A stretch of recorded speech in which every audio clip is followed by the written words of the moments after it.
Hello dears, അസ്സലാമു അലൈക്കും. Welcome back to my channel. അപ്പോൾ ഞാൻ ഇന്ന് വന്നിട്ടുള്ളത് ഒരു ടീ കേക്കിൻ്റെ റെസിപ്പി ആയിട്ടാണ്. ഇത് തയ്യാറാക്കി എടുക്കുന്നത് മെഷറിംഗ് കപ്സ്, ബീറ്റർ, ഓവന് ഇതൊന്നും ഇല്ലാതെയാണ് ഞാൻ ഈ കേക്ക് ബേക്ക് ചെയ്തെടുക്കുന്നത്. ഇതൊരു വാനില ഫ്ലേവറിലുള്ള കേക്കാണ്. നല്ല അടിപൊളിയായിട്ടുള്ള ടീ കേക്കാണ്. അപ്പോൾ വീഡിയോയിലേക്ക് പോകുന്നതിന് മുമ്പ് ആരെങ്കിലും ഈ ചാനൽ ആദ്യമായിട്ടാണ് കാണുന്നതെന്നുണ്ടെങ്കിൽ പ്ലീസ് ഒന്ന് സബ്സ്ക്രൈബ് ചെയ്യാം. പിന്നെ സബ്സ്ക്രൈബ് ചെയ്യുമ്പോൾ എൻ്റെ തൊട്ടടുത്തായിട്ട് കുഞ്ഞ് ബെല്ലൈക്കൺ അത് കൂടെ എനേബിൾ ചെയ്ത് കൊടുക്കുക. അപ്പോൾ ഫസ്റ്റ് സ്റ്റെപ്പ് എന്ന് പറഞ്ഞാൽ നമ്മുടെ കേക്ക് മോൾഡ് ഒന്ന് ഗ്രീസ് ചെയ്ത് വെക്കലാണ്. അപ്പോൾ ഞാനിവിടെ ഒരു 7 ഇഞ്ചിൻ്റെ ഒരു കേക്ക് ടീനാണ് എടുത്തിട്ടുള്ളത്. നിങ്ങൾക്ക് ഇതുപോലത്തെ കേക്ക് ടീന് വീട്ടിലില്ലാന്നുണ്ടെങ്കിൽ ഏതെങ്കിലും ഒരു സ്റ്റീലിൻ്റെയോ അലൂമിനിയത്തിൻ്റെയോ ഒരു പാത്രം എടുത്താലും മതി. എൻ്റെ ഇപ്പോൾ ഇതുള്ളതുകൊണ്ട് മാത്രമാണ് ഞാൻ ഇതെടുക്കുന്നത്. അപ്പോൾ അതിൽ നമ്മൾ കുറച്ച് ഓയിലൊന്ന് ഒഴിച്ചു കൊടുത്തതിന് ശേഷം ഇതുപോലെ ഒന്ന് ബ്രഷ് ചെയ്ത് കൊടുക്കുക. എല്ലാ സൈഡ്സിലും ബ്രഷ് ചെയ്ത് കൊടുക്കുക കേട്ടോ, അല്ലെങ്കിൽ ചിലപ്പോൾ നമ്മുടെ കേക്ക് അൺമോൾഡ് ചെയ്തെടുക്കാനായിട്ട് കുറച്ച് പാടുണ്ടാകും. അപ്പോൾ എല്ലാ സൈഡ്സിലും നമ്മളിതുപോലെ ഒന്ന് ഓയിൽ ബ്രഷ് ചെയ്ത് കൊടുക്കുക. സാധാ വെളിച്ചെണ്ണ ഉപയോഗിക്കരുത് കേട്ടോ, ഏതെങ്കിലും സൺഫ്ലവർ ഓയിലോ അങ്ങനത്തെ എന്തെങ്കിലും ഓയിൽ യൂസ് ചെയ്യാം. അത് വെച്ചിട്ട് നന്നായിട്ട് തന്നെ ഈ കേക്ക് ടീനൊന്ന് നമുക്ക് ഓയിലൊന്ന് ബ്രഷ് ചെയ്ത് കൊടുക്കാം.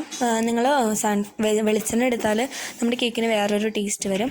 അപ്പോൾ ഇതിലേക്ക് ഓയിലൊക്കെ ബ്രഷ് ചെയ്തതിന് ശേഷം ഇതിലേക്ക് കുറച്ച് മൈദപ്പൊടി ഇങ്ങനെ ഇട്ട് കൊടുത്തതിന് ശേഷം നമ്മുടെ കേക്ക് ടീന് ഫുള്ളൊന്ന് തട്ടിക്കൊടുക്കാം.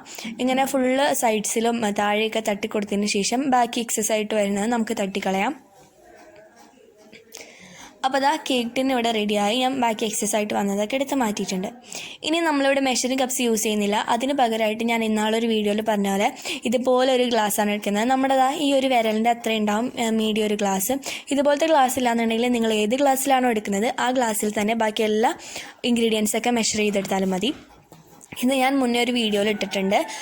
അപ്പോൾ നമ്മൾ കപ്സിന് പകരം ഇത് യൂസ് ചെയ്യാം. പിന്നെ സ്പൂൺസിന് പകരം ടീസ്പൂണിന് പകരം ഇതുപോലെയുള്ള ചെറിയ സ്പൂണും ടേബിൾ സ്പൂണിന് പകരം ഇതുപോലെയുള്ള കുറച്ച് വലിയ സ്പൂൺസുമാണ് യൂസ് ചെയ്യുന്നത്. അപ്പോൾ നമുക്ക് പെട്ടെന്ന് തന്നെ കേക്ക് ബേക്ക് ചെയ്യാൻ തുടങ്ങാം. അപ്പോൾ ഫസ്റ്റ് തന്നെ നമ്മൾ ഷുഗറാണ് ഒന്ന് പൊടിച്ചെടുക്കണം. അപ്പോൾ ഞാൻ ഇതിൽ ഒരു കപ്പ് ഷുഗർ ഒന്ന് അളന്നെടുക്കുകയാണ്. അപ്പോൾ ഷുഗറൊക്കെ എടുക്കുമ്പോൾ ഇങ്ങനെ നമ്മൾ സ്പൂൺ വെച്ചിട്ട് തന്നെ ഇട്ട് കൊടുക്കുക. അങ്ങനെ ഞാൻ ഇതിൽ 1 കപ്പ് ഷുഗറാണ് എടുത്തിട്ടുള്ളത്. ഇത് നമ്മുടെ മിക്സിയുടെ ജാറിലേക്ക് ഇട്ട് കൊടുക്കാം. 1 കപ്പും പിന്നെ ഞാൻ ഇതിലേക്ക് ഒരു 2 ടേബിൾ സ്പൂണും കൂടി ചേർത്ത് കൊടുക്കുന്നുണ്ട് ഷുഗർ. ഇനി ഇത് ഒന്ന് നന്നായിട്ട് നല്ല ഫൈനായിട്ട് പൊടിഞ്ഞു വരുന്നവരെ നമ്മളൊന്ന് മിക്സിയിലിട്ടൊന്ന് അടിച്ചെടുക്കാം. അപ്പോൾ നമുക്ക് നല്ല ഫൈൻ പൗഡറായിട്ട് തന്നെ കിട്ടണം കേട്ടോ. ഒട്ടും തന്നെ നമ്മുടെ ക്രിസ്റ്റൽസ് പാടില്ല, ഫുള്ളും നല്ല ഫൈനായിട്ട് പൊടിഞ്ഞിട്ടുണ്ടാവണം. അപ്പോൾ നന്നായിട്ട് തന്നെ ഇത് പൊടിഞ്ഞ് വന്നിട്ടുണ്ട്. ഇനി ഞാൻ ഇതിലേക്ക് 2 മീഡിയം സൈസിലുള്ള എഗ്ഗാണ് ചേർത്ത് കൊടുക്കുന്നത്, കോഴിമുട്ടയാണ് ചേർത്ത് കൊടുക്കുന്നത്. അപ്പോൾ നമുക്ക് 2 എഗ്ഗ് ചേർത്ത് കൊടുക്കാം. പിന്നെ ഞാനിതൊരു വാനില ഫ്ലേവറിലുള്ള കേക്കാണ് തയ്യാറാക്കുന്നത്. അപ്പോൾ ഞാൻ ഇതിലേക്ക് 1 ടീസ്പൂൺ വാനില എസൻസ് കൂടി ചേർത്ത് കൊടുക്കുകയാണ്. ഇനി ഈ മുട്ടയും വാനില എസൻസും ഒക്കെ ഒന്ന് മിക്സ് ആവാൻ വേണ്ടിയിട്ട് ഇനി നമുക്കിതൊന്ന് നന്നായിട്ട് മിക്സ് ചെയ്തെടുക്കാം. ഒരു 5 മിനിറ്റ് നമ്മൾ മിക്സ് ചെയ്തെടുക്കാം കേട്ടോ. ആ എഗ്ഗൊക്കെ കുറച്ചൊന്ന് പൊങ്ങി വരുന്നവരെ മിക്സ് ചെയ്തെടുക്കാം. ഇനി ഇതിലേക്ക് നമ്മളെടുത്ത ആ ഗ്ലാസ്സിലൊരു 1/2 ഗ്ലാസ് സൺഫ്ലവർ ഓയിലാണ് ഒഴിച്ചു കൊടുക്കുന്നത്. ഏതെങ്കിലും റിഫൈൻഡ് ആയിട്ടുള്ള ഓയിൽ ചേർക്കുക, വെളിച്ചെണ്ണ ചേർക്കാതിരിക്കുക. പിന്നെ ഞാൻ ഇതിൽ ഒരു 1/2 കപ്പ് തന്നെ അര ഗ്ലാസ് തന്നെ സാധാ റൂം ടെമ്പറേച്ചറിലുള്ള പാലാണ് ചേർത്ത് കൊടുക്കുന്നത്. ഇനി ഇത് രണ്ടൊന്ന് മിക്സ് ആവാൻ വേണ്ടിയിട്ട് അടിച്ചു കൊടുക്കാം. കുറേ സമയം അടിക്കേണ്ട, കാരണം ഓയിലുള്ളതാണ്. അപ്പോൾ ഒരു 2-3 മിനിറ്റ് മാത്രം ഒന്ന് മിക്സ് ചെയ്തെടുത്താൽ മതി. ഇപ്പോൾ അത് ഞാൻ മിക്സ് എടുത്തിട്ടുണ്ട്. ഇനി നമുക്കതൊരു സൈഡിലേക്ക് മാറ്റി വെക്കാം. ഇനി നമുക്ക് ആ ഡ്രൈ ഇൻഗ്രീഡിയൻസ് ഒക്കെ ഒന്ന് അരിച്ചെടുക്കാൻ വേണ്ടിയിട്ട് ഒരു പാത്രത്തിൻ്റെ മുകളിൽ ഒരു അരിപ്പ വെച്ച് കൊടുത്തിട്ടുണ്ട്. അതിലേക്ക് നമ്മളെടുത്ത ഈ ഗ്ലാസ്സിൽ 2 ഗ്ലാസ് മൈദയാണ് എടുത്തിട്ടുള്ളത്. ഈ 2 ഗ്ലാസ് മൈദ നമുക്ക് ഈ അരിപ്പയിലോട്ട് ഇട്ട് കൊടുക്കാം. നമ്മളെടുക്കുമ്പോൾ മൈദയൊക്കെ ഗ്ലാസ്സിലേക്ക് എടുക്കുമ്പോൾ ശരിക്കും സ്പൂൺ വെച്ചിട്ട് തന്നെ എടുക്കുക. പിന്നെ ഞാൻ എടുത്ത ചെറിയ സ്പൂണിൽ 1 ടീസ്പൂൺ ബേക്കിംഗ് പൗഡറും ഇതിൽ ഒരു 1/2 ടീസ്പൂൺ കണ്ടോ, ഞാൻ നേരത്തെ കാണിച്ചതുപോലത്തെ ഒരു സ്പൂണാണ് ചെറുത്. ഇതിലൊരു 1/2 ടീസ്പൂൺ ബേക്കിംഗ് സോഡയാണ് ചേർത്ത് കൊടുക്കുന്നത്. പിന്നെ ഒരു 1/4 ടീസ്പൂൺ ഉപ്പും, അത് ഷുഗറൊക്കെ ഒന്ന് ബാലൻസ് ചെയ്യാൻ വേണ്ടിയിട്ട്. ഇനി ഇതെല്ലാം നന്നായിട്ടൊന്ന് അരിച്ചെടുക്കുക. ഒരു പ്രാവശ്യം അരിച്ചെടുത്താൽ മതി. നമ്മൾ 2 പ്രാവശ്യമൊന്നും നമ്മുടെ മറ്റ് കേക്കുകളിലൊക്കെ നമ്മൾ അരിക്കുന്ന പോലെ അരിക്കേണ്ട ആവശ്യമില്ല. അപ്പോൾ ഇതൊന്ന് മിക്സ് ചെയ്ത് കൊടുക്കുക, എല്ലാം ഒന്ന് കമ്പൈൻ ചെയ്യാൻ വേണ്ടിയിട്ട്.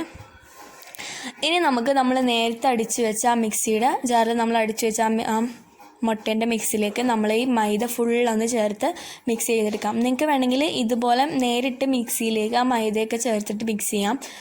അല്ലാന്നുണ്ടെങ്കിൽ നമ്മുടെ മൈദയുടെ മിക്സിലേക്ക് നമ്മുടെ ഈ മുട്ടയുടെ മിക്സ് ഒഴിച്ചിട്ട് പതിയെ ഫോൾഡ് ചെയ്തെടുക്കാം. പക്ഷേ ഏറ്റവും ഈസി മെത്തേഡ് ഇതുപോലത്തെ ഇതാണ്. ഇത് നമ്മൾ മിക്സിയിലിട്ടൊന്ന് ഒന്നങ്ങോട്ട് മിക്സ് ചെയ്തെടുത്താൽ മതി. കുറേ പ്രാവശ്യം അടിക്കേണ്ട, ഒരു 2-3 മിനിറ്റ് മാത്രം ഒന്നിങ്ങനെ മിക്സ് ചെയ്തെടുക്കാം. കണ്ടോ, നമുക്ക് ആ കേക്കിൻ്റെ ബാറ്ററിലുള്ള അതേ ഒരു ടെക്സ്ചറിൽ നമുക്ക് ഇതിൻ്റെ ബാറ്ററി കിട്ടിയിട്ടുണ്ട്. ഇനി നമുക്കിത് കേക്കിൻ്റെ മോൾഡിലോട്ട് വെച്ച് കൊടുക്കാം. അപ്പോൾ ഇതിന് 5 മിനിറ്റ് മുന്നേ തന്നെ ഞാനൊരു പാത്രം പ്രീഹീറ്റ് ചെയ്യാൻ വേണ്ടി ഇട്ടിട്ടുണ്ട് കേട്ടോ. ഞാൻ ഒരു ഇഡ്ഡലി പാത്രമാണ് ഇട്ടിട്ടുള്ളത്. നിങ്ങൾക്ക് ഏതെങ്കിലും ഒരു പാത്രം യൂസ് ചെയ്യാം. അപ്പോൾ ഞാനിത് കേക്ക് ബാറ്റർ ഫുള്ള് ഇതിൻ്റെ ഉള്ളിലേക്ക് ഒഴിച്ചു കൊടുത്തതിന് ശേഷം എയർ ബബിൾസ് പോകാൻ വേണ്ടിയിട്ട് ഒന്ന് തട്ടിക്കൊടുത്തതിന് ശേഷം നമ്മൾ പ്രീഹീറ്റ് ചെയ്യാൻ വെച്ച ആ പാത്രത്തിലേക്ക് ഇറക്കി വെച്ച് കൊടുക്കുകയാണ്. അപ്പം ഞാൻ ഒരു 40 മിനിറ്റിന് ശേഷം നമ്മുടെ കേക്ക് നന്നായി ബേക്ക് ആയി വന്നിട്ടുണ്ട്. നന്നായി പൊങ്ങി വന്നിട്ടുണ്ട്. ഒരിക്കലും നമ്മൾ മിക്സിയിൽ ചെയ്താന്ന് പറയില്ല, അത്ര സോഫ്റ്റാണ് ഈ കേക്ക്. അപ്പം നമുക്ക് സൈഡ്സിൽ നിന്നൊക്കെ ഒന്ന് വിടിയിച്ചു കൊടുക്കാം.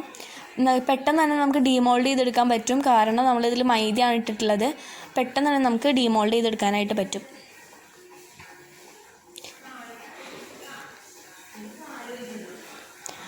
എന്നിട്ട് നമുക്കൊന്ന് ഡീമോൾഡ് ചെയ്തൊരു പാത്രത്തിലേക്ക് മാറ്റാം. കണ്ടോ, നല്ല ഹൈറ്റിലും നല്ല അടിപൊളിയായിട്ട് വന്നിട്ടുണ്ട്. നല്ല സോഫ്റ്റാണ്. നമ്മൾ ബീറ്ററിലൊക്കെ എഗ്ഗ് ബീറ്റ് ചെയ്താൽ ഫ്ലഫി ആകുമ്പോൾ നമ്മുടെ കേക്ക് നല്ല സോഫ്റ്റ് ആവില്ല, അതുപോലെ തന്നെ ഉണ്ട് ഈ കേക്കും. അപ്പോൾ നിങ്ങളിത് എന്തായാലും ട്രൈ ചെയ്ത് നോക്കട്ടോ, ഒരിക്കലും ഫ്ലോപ്പ് ആവില്ല. ഞാൻ 100% ഗ്യാരണ്ടിയാണ്. കാരണം നല്ല ഹൈറ്റിലൊക്കെ വന്നിട്ടുണ്ട്. നിങ്ങൾക്ക് ഇത് വേണമെങ്കിൽ ടീ കേക്കായിട്ട് കഴിക്കാം. അല്ലാന്നുണ്ടെങ്കിൽ നമുക്ക് ക്രീമൊക്കെ തേച്ച് വാനില സ്പോഞ്ച് വരുന്ന ഏതെങ്കിലും കേക്കൊക്കെ നിങ്ങൾക്ക് ബേക്ക് ചെയ്തെടുക്കാം കേട്ടോ. പിന്നെ ഇതൊരു ടീ കേക്ക് മോഡലിലാണ് കട്ട് ചെയ്തെടുക്കുന്നത്. നമ്മൾ കടയിൽ നിന്നൊക്കെ വാങ്ങുമ്പോൾ ഈ ഒരു ഷേപ്പിലാവുള്ള ഇങ്ങനെ കട്ട് ചെയ്തെടുക്കുക. അപ്പോൾ ഞാൻ അതേ ഒരു ടീ കേക്ക് മോഡലിൽ ഇങ്ങനെ ഒന്ന് മുറിച്ചെടുക്കുകയാണ്, കട്ട് ചെയ്തെടുക്കുകയാണ്. അപ്പോൾ ഞാൻ ഒരു പീസ് എടുത്ത് കാണിച്ചു തരാം. നല്ല അടിപൊളി സോഫ്റ്റ് ആയിട്ടുള്ള കേക്കാണ്. നിങ്ങളിത് എന്തായാലും ട്രൈ ചെയ്ത് നോക്കുക, എന്തായാലും സക്സസ് ആവും, എനിക്ക് 100% ഗ്യാരണ്ടിയാണ്. അപ്പോൾ കണ്ടോ, നല്ല സോഫ്റ്റാണ്. നിങ്ങൾ എന്തായാലും ട്രൈ ചെയ്ത് നോക്കുക, നല്ല അടിപൊളി കേക്കാണ്. അപ്പോൾ ഇന്നത്തെ വീഡിയോ ഇത്രയേ ഉള്ളൂ.